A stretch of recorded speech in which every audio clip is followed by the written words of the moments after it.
Good morning student. जैसे physics में हमने अब तक पढ़ा,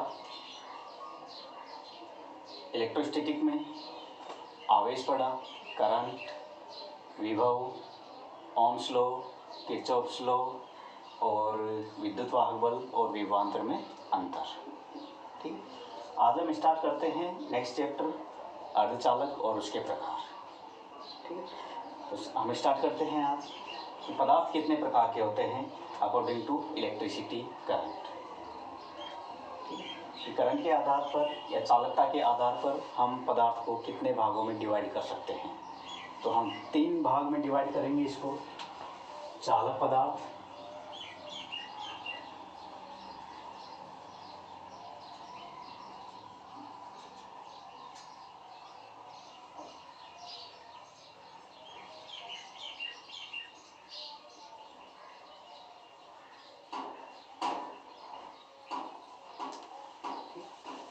चालक पदार्थ फर्स्ट, कुचालक पदार्थ और अर्धचालक।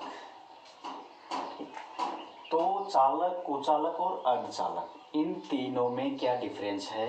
और जो भी हम इक्विपमेंट बनाते हैं इलेक्ट्रॉनिक्स में, तो इक्विपमेंट कौन से पदार्थ का बनता है, क्यों बनता है, ठीक है, उसका क्या यूज है, उसके क्या एडवांटेज हैं। हम दूसरे पदार्थ चालक का न बना के अर्धचालक का बनाते हैं, क्यों बनाते हैं, उस चालक का क्यों नहीं बनाते, तो ये सब पढ़ना है। तो चालक पदार्थ क्या होते हैं? वे पदार्थ जिनकी चालकता बहुत ज़्यादा होती है, ठीक है, जिनमें करंट मिली एम्पियर में पास करने से भी वो करंट पास हो जाए, जिसमें आवेश प्रवाहित हो सके, जिसमें धारा प्रवाहित हो सके, ठीक है, जिनकी चालकता बहुत ज़्यादा होती है, ऐसे पदार्थ चालक पदार्थ कहलाते हैं। कुचालक पदार्थ, कुचालक जैसे लकड़ी, प्लास्टिक, ठीक है, और एक हम बात करें लोहा, सिल्वर। तो क्या डिफरेंस है दोनों में? एक हाथ में लोहा है, एक हाथ में लकड़ी है। उसको बोल रहे लाइट के तार के छूना है, तो आप लकड़ी को छुआ सकते हो, लोहे की वस्तु को नहीं छू सकते, क्योंकि आपको पता है कि उसमें करंट आता है, लकड़ी में करंट नहीं आता है। तो जिसमें करंट चल सके, करंट आती है, करंट चलती है, आवेश चलता है, वो तो चालक पदार्थ हो गए, ठीक, लोहा हो गया, सिल्वर हो गया, तांबा हो गया, ठीक। और वो पदार्थ जिनमें धारा या आवेश प्रवाहित नहीं हो सके, आवेश चलते नहीं है, धारा प्रवाहित नहीं होती है, वो होते हैं कुचालक पदार्थ, जैसे लकड़ी, प्लास्टिक, रबर, ठीक है। और अर्धचालक पदार्थ क्या होते हैं? दोनों की कैटेगरी का है। इसको हम चालक और अर्धकुचालक दोनों की कैटेगरी में डाल सकते हैं। कैसे? अगर टेम्परेचर रूम टेम्परेचर से कम कर दें, ठीक, टेम्परेचर कम कर दें रूम टेम्परेचर से भी, तो अर्धचालक पदार्थ एज ए कुचालक की तरह काम करेंगे, अर्थात इनमें धारा प्रवाहित नहीं होती है।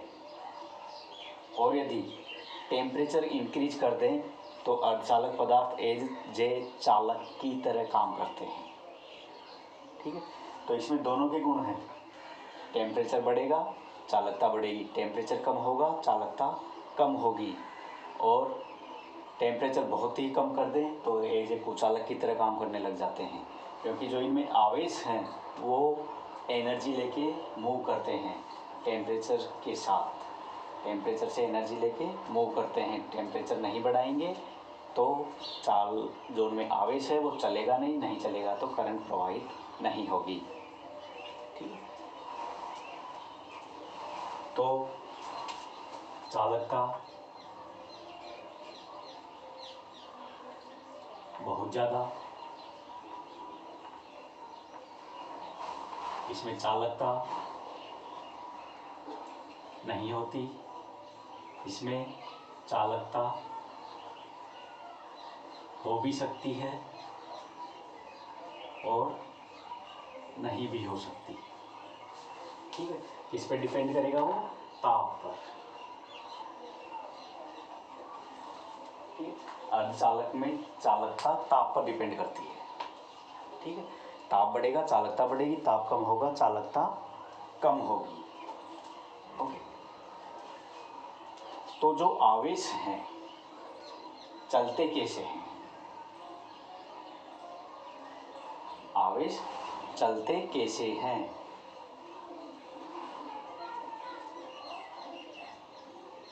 इलेक्ट्रॉन्स होते हैं, तो इलेक्ट्रॉन्स एनर्जी लेंगे और वो मूव करेंगे, जिन्हें हम बोलते हैं आवेश, ठीक है। धनात्मक आवेश और ऋणात्मक आवेश।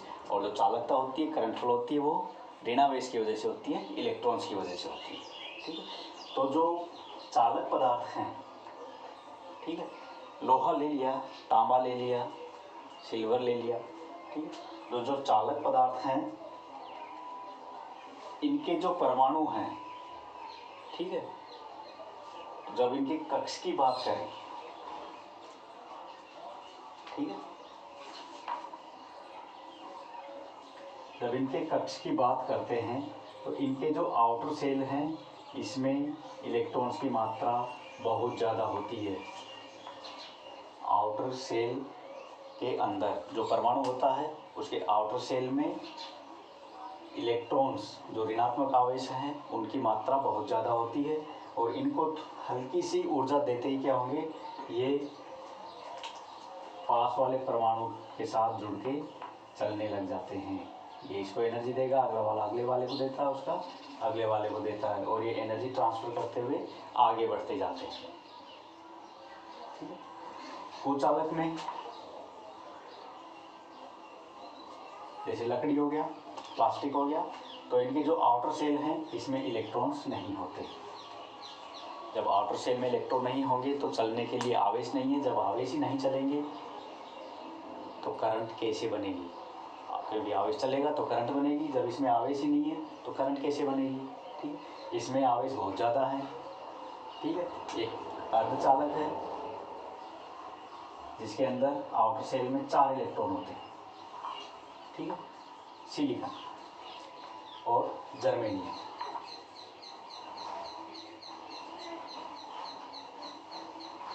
सिलिकॉन और जर्मेनियम ये अर्धचालक के प्रकार हैं जिनसे हम अर्धचालक पदार्थ बनाएंगे, ठीक है। तो सिलिकॉन और जर्मेनियम दोनों के जो आउटर सेल हैं, जो बाहरी कक्ष हैं, इसमें 4 इलेक्ट्रॉन होते हैं, और अष्टक पूर्ण करने के लिए इसको 4 इलेक्ट्रॉन और चाहिए, ठीक है। तो ये जो सिलिकॉन है ये पास वाले सिलिकॉन एटम्स के साथ जुड़ जाता है, ये इधर इधर इधर इधर, मतलब इसके पास में कोई सिलिकॉन एटम हो उसके साथ ही जुड़ जाएगा, इधर इसके साथ जुड़ जाएगा, ये इसके साथ, ये इधर इसके साथ। तो सिलिकॉन एटम क्या करता है, कोवलेंट बॉन्ड सह संयोजक बंध द्वारा आपस में जुड़ रहा रहता है। तो इस बंध को तोड़ने के लिए, जो ये जुड़ा हुआ है, इस बंध को तोड़ने के लिए हमें टेम्परेचर चाहिए। जैसे टेम्परेचर देंगे ये बंध टूट जाएगा और यहाँ हमें 4 इलेक्ट्रॉन फ्री मिल जाएंगे चलने के लिए, ठीक है। और जैसे ताप बढ़ाएंगे, सहसंयोजक बंध टूटा, सहसंयोजक बंध टूटते ही यहाँ हमें 4 इलेक्ट्रॉन मिल गए, 4 आवेश मिल गए करंट बनाने के लिए, ठीक। तो इस प्रकार इनमें चालकता होती है।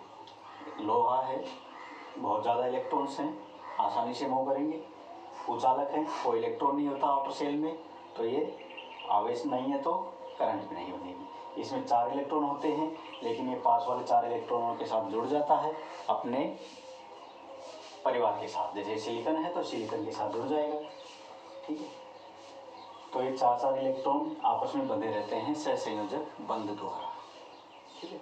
तो इस बंध को तोड़ने के लिए हमें टेम्परेचर चाहिए, और ताप बढ़ाने से क्या होगा, ये बंध टूट जाएगा, और बंध टूटते ही क्या होगा, यहाँ से 4 इलेक्ट्रॉन हमें फ्री मिल जाएंगे, और ये धारा प्रवाह करने के लिए काफ़ी होते हैं, ठीक है। जब आवेश के पास ऊर्जा होती है तब उनकी कक्षा अलग होती है, और जब आवेश के पास ऊर्जा नहीं होती तब उनके पास अलग कक्ष होता है। तो हम कक्ष को 2 भागों में डिवाइड करते हैं, एक ऊर्जा वाला कक्ष, एक बिना ऊर्जा वाला कक्ष। कैसे?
जो कक्ष होते हैं, ठीक, तो उसके ऊर्जा अंतराल को, जैसे कोई भी आवेश है उसके ऊर्जा अंतराल को हम इस तरह से डिवाइड करते हैं कि जब हम ऊर्जा नहीं देते हैं, कोई भी परमाणु है उसके अंदर आवेश है, आवेश सबसे पहले रहेंगे वैलेंस बैंड के अंदर, ठीक है। एक खुला ऊर्जा अंतराल है, खाली ऊर्जा अंतराल, वैलेंस बैंड बोलते हैं इसको, ठीक है।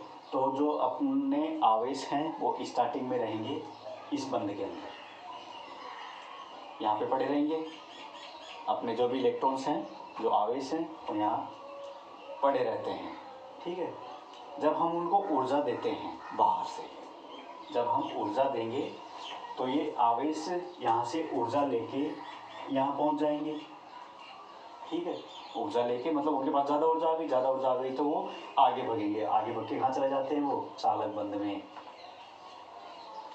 ठीक है। जब आवेश यहाँ से यहाँ चले जाते हैं, यहाँ से यहाँ चले जाते हैं तो उनके पास ऊर्जा आ जाती है, मतलब ऊर्जा आ गई तभी तो यहाँ गए, ठीक है। तो इस चालक बंध में पहुँच जाते हैं, तो यहाँ से यहाँ जाने में उसको कितनी ऊर्जा लगी, ठीक है, उसको बोलते हैं ऊर्जा अंतराल, ठीक है। इसकी ऊर्जा और इसकी ऊर्जा दोनों के बीच में कितना अंतर है उसको बोलेंगे ऊर्जा अंतराल, ओके। तो चालक पदार्थों का ऊर्जा अंतराल, कुचालक पदार्थों का ऊर्जा अंतराल और अर्धचालक पदार्थों का ऊर्जा अंतराल कितना होता है, ये हम डिस्कस करेंगे